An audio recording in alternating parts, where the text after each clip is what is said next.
And guys, gagawa po tayo ng siopaw. Ayan, so 14 piraso yan sa 1 kilo.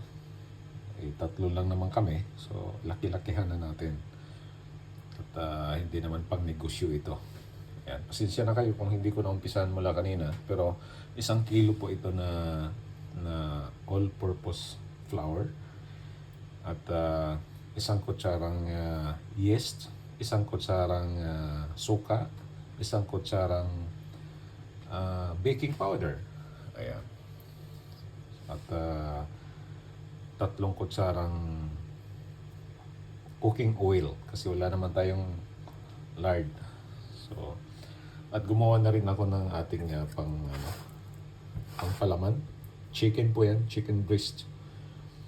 At yung itlog nakaluto na rin ako.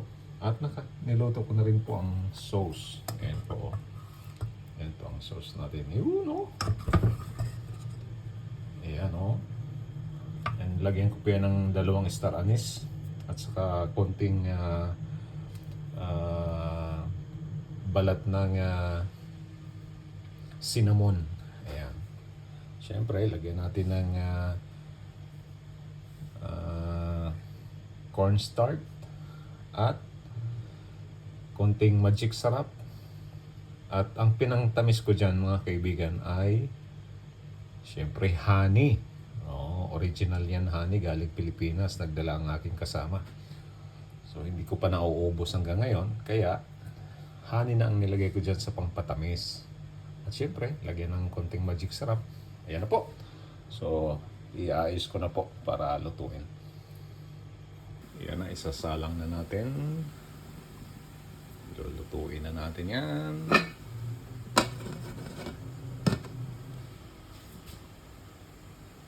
Ayan, ito na lang po ang natitira. At pagkatapos maluto nung unang salang, isasalang na rin natin ito. Ayan. Mamaya, kainan na. Okay, buksan na natin ang ating niluto. Tingnan na natin kung luto na. Wow! Wow, wow, wow! Sarap naman ito. Luto na.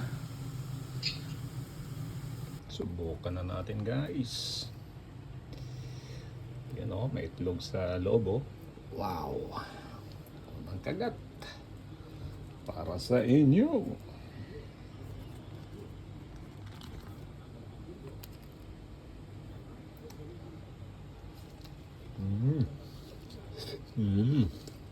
Grabe, sarap. Kainan na. Salamat sa panonood.